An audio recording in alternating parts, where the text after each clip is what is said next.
Fala galera, tudo bem? Eu sou o professor Felipe de História da Oficina do Estudante e hoje teremos mais uma videoaula. O tema? Política na Primeira República. Falaremos como a Constituição de 1891 configurava e costurava a política brasileira, falaremos sobre a política dos governadores e falaremos também sobre a política do café com leite. E aí, tá preparado? Então vamos lá!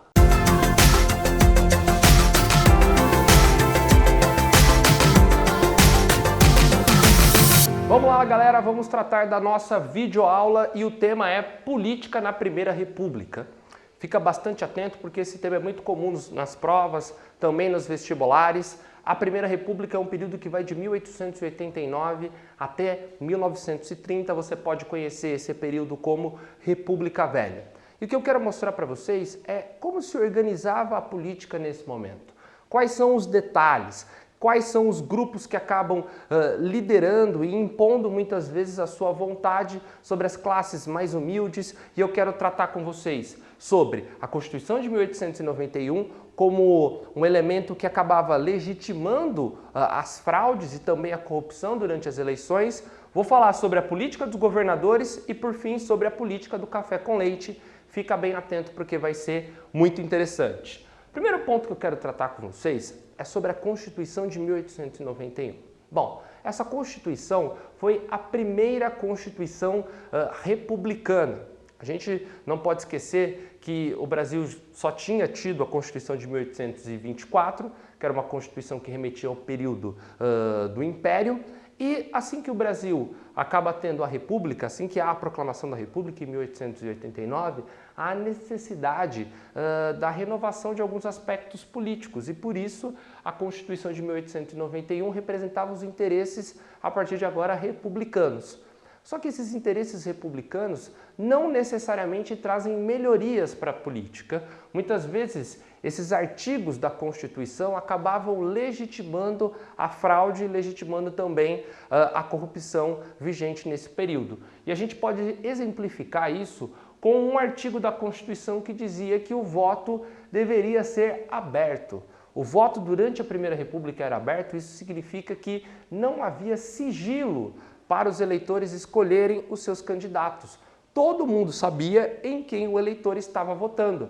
Claro, obviamente isso vai facilitar um controle por parte dos latifundiários, por parte dos políticos influentes, forçando os eleitores a votarem nos candidatos que interessavam a eles próprios. Então, o voto aberto garantido pela Constituição de 1891 era um aspecto importantíssimo para legitimar, para dar legalidade a esse controle e dar legalidade também a todo o processo fraudulento das eleições. Por mais paradoxal que isso pareça, e de fato é, o voto aberto facilitava o controle justamente do voto por parte desses eleitores. Outro ponto também importante é a exclusão da cidadania a alguns grupos sociais importantes. Por quê? Porque a Constituição de 1891 garante o direito a voto a pouquíssimas pessoas. Quem está excluído desse processo, galera? Olha só, primeiro grupo excluído foram os analfabetos. Analfabetos não poderiam votar segundo a Constituição de 1891. Vamos ser justos aqui que essa modificação ela não foi feita nessa Constituição. Foi passada uma lei eleitoral em 1881, ainda no período imperial, que não permitia que analfabetos pudessem votar, e isso foi mantido pela primeira Constituição republicana. A gente não pode perder de vista que a maioria da população brasileira era absolutamente analfabeta. Então você já vai excluir mais de 80% da população que não vota simplesmente por não saber ler e também não saber escrever. Os analfabetos só vão adquirir o direito de voto, por exemplo, para presidente da República, só vão votar pela primeira vez para presidente da República a partir de 1988, com a Constituição que foi promulgada naquela época. Então demora muito para esse grupo adquirir a cidadania plena. Outro grupo também que estava excluído do voto eram as mulheres. As mulheres só vão adquirir o direito de voto na década de 30, então demora muito a acontecer a esse grupo social importante também adquirir esse direito. Outros grupos também excluídos, os soldados e também os clérigos. Soldados e clérigos eram considerados grupos influentes na nossa política que poderiam alterar o resultado das eleições, então também estavam excluídos desse processo. Além, claro, dos menores de idade, dos menores de 18 anos. Isso significa que apenas 6% da população tinha direito a voto. E qual é a relação que a gente pode fazer entre fraude, corrupção e a quantidade pequena, a porcentagem pequena de eleitores nas eleições? Bom, quanto menos eleitores eu tenho, mais fácil é fraudar todo esse processo. Então, com 6% de participação, é muito mais fácil eu fraudar essas eleições. E um detalhe, 6% é a possibilidade de votação. Os números variavam entre 1,5% e 2% de comparecimento às urnas. Então, é um número muito, mas muito baixo. E aí eu quero falar sobre algumas práticas políticas existentes durante a Primeira República que você deve se atentar. A primeira prática é o coronelismo. Antes de explicar o que é o coronelismo, quero contar para vocês quem eram os coronéis. Coronéis eram os latifundiários. Muitos deles vão adquirir esse título durante o período regencial, quando estavam comandando as guardas nacionais, e eles vão manter os títulos apesar de não serem mais figuras importantes ou terem qualquer patente militar no exército. O coronel aqui é um sinônimo de latifundiário, de pessoa influente dentro das localidades. E esses coronéis, eles acabavam utilizando muitas vezes da violência e muitas vezes do clientelismo. O que é o clientelismo? A troca de favores para convencer os trabalhadores rurais mais humildes a votarem nos candidatos que interessavam aos coronéis. Então, a prática do coronelismo é quando esses latifundiários exercem a sua vontade, exercem a sua influência sobre os trabalhadores rurais mais humildes através da violência e através do clientelismo. Claro que isso é uma fraude, é uma marca da Primeira República e configura algo que eu acredito que você já deva ter ouvido falar, que é o voto de cabresto, quando os coronéis acabavam levando os eleitores até os locais de votação e conferindo se de fato eles votariam no candidato que interessava a eles. Lembra que eu comentei agora há pouco? O voto é aberto. Se o voto é aberto, esses latifundiários podem controlar absolutamente o voto dos eleitores, dos trabalhadores rurais mais humildes. Então o coronelismo é uma marca muito grande e muito importante na Primeira República e está diretamente envolvida, diretamente relacionada com uma outra prática, que é a política dos governadores. Essa política dos governadores não é uma inovação, ela já existia com outros aspectos durante o período imperial, mas foi aperfeiçoada por um presidente chamado Campos Sales. Em 1898, Campos Sales toma o poder e vai aperfeiçoar uma prática conhecida como política dos governadores. Como é que a gente pode definir? Como acordos que as oligarquias estaduais costuravam com o poder federal. Você pode estar pensando, professor, a sua definição foi um pouco vaga, eu não entendi tão bem o que significa essa política dos governadores. Eu vou explicar com um pouco mais de calma no esqueminha que a gente fez aqui do lado. Olha só, galera, a política dos governadores nada mais era do que uma troca de favores entre a esfera local, as esferas estaduais e a esfera federal. Eu contei para vocês que os coronéis eles tinham a possibilidade e a prerrogativa, porque eles conseguiam, eram lideranças, se impunham através da força nas localidades. Então, muitas vezes, esses coronéis acabavam fraudando as eleições em favor do governador, ou dos governadores, aqui no caso, e do próprio presidente. Ou seja, nessa troca de favores que eu comentei com vocês, a função do coronel é conquistar os votos necessários para eleger tanto o governador quanto também o presidente.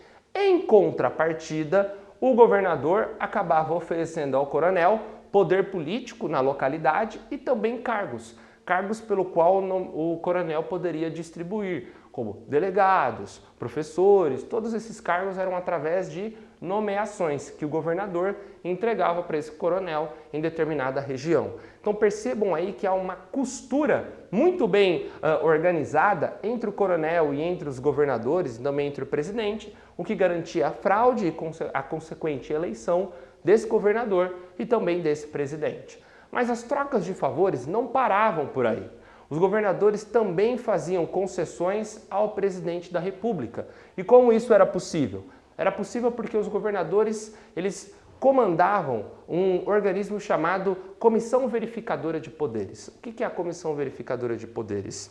É um organismo que validava, que chancelava a eleição de alguns deputados. Então, por exemplo, os deputados eleitos em São Paulo só poderiam ser diplomados, só poderiam tomar posse caso tivessem o seu nome autorizado, chancelado pela Comissão Verificadora de Poderes. Isso significa que apenas os nomes alinhados ao governador e também ao presidente é que seriam aprovados. Nomes de oposição, nomes de outros grupos políticos seriam vetados, né? Usa-se um termo na Primeira República que é a chamada degola, ou seja, o candidato que conseguiu uma maioria de votos, mas não é alinhado à máquina eleitoral do governador e também do presidente, acabava não tomando posse.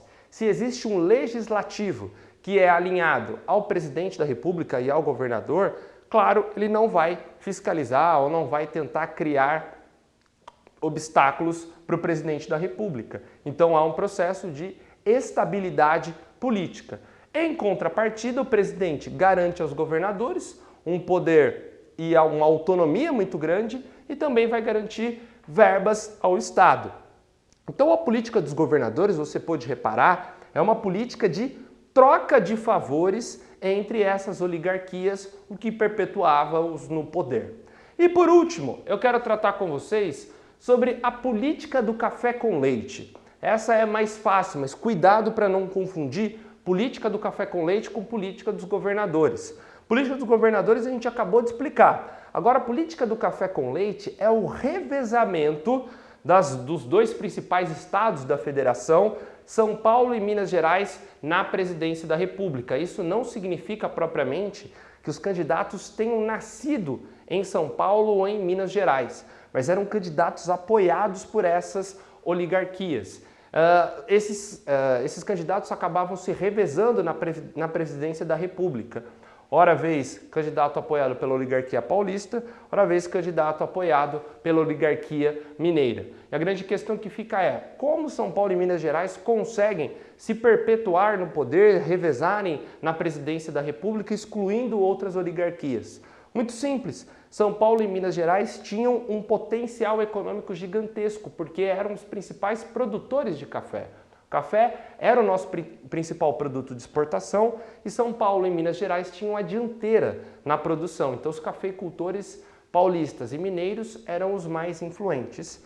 E também porque tinham os maiores colégios eleitorais, ou seja, São Paulo e Minas Gerais tinham o maior número de eleitores. Então isso possibilitava um processo de liderança perante todas as outras oligarquias. Então não esqueça, política do café com leite nada mais é do que um revezamento da oligarquia paulista e também da oligarquia mineira na presidência da República. Isso acontecia porque eles tinham um potencial econômico muito grande, pois eram os maiores produtores de café e também porque eram os maiores colégios eleitorais. Só uma curiosidade, por que o nome café com leite? Porque Minas Gerais também é uma grande produtora de leite. Então ficou conhecido como política do café com leite, que vai durar até o final da Primeira República, até 1930. Tudo bem? Informações dadas, anotações feitas, preste bastante atenção, se inscreva no canal da Oficina de Estudante, assista todas as aulas. Conte comigo, logo a gente está de volta com mais uma videoaula. Tudo bem? Tchau!